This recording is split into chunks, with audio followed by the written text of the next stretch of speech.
கோவை பள்ளி மாணவர்கள் 35,000க்கும் மேற்பட்ட தபால் அட்டைகளில் 122 அடி புலியின் உருவம் வரைந்து கின்னஸ் சாதனை படைத்துள்ளனர்.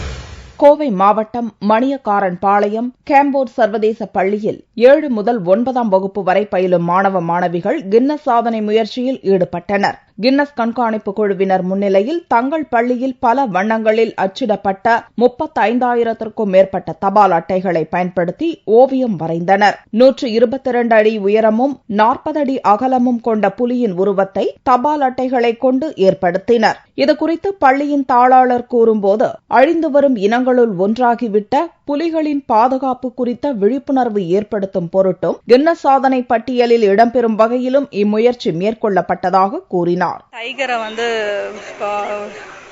அழிஞ்சு வர ஒரு ஸ்பீசிஸா இருக்குது. ஸோ சேவ் டைகர் அப்படிங்கிற கான்செப்ட் அப்போதான் உருவாச்சு. இந்த post cards pre printed post cards. இதில் ஒரு பெங்கால் டைகர் நடந்து வர மாதிரியான ஒரு இமேஜ் கிரியேட் பண்ணிக்கிறோம். It took 35,000 and odd cards. So இதுக்கு முன்னாடி நடந்த கின்னஸ் ரெக்கார்ட் பார்த்தீங்கன்னா it happened with 20,000 cards.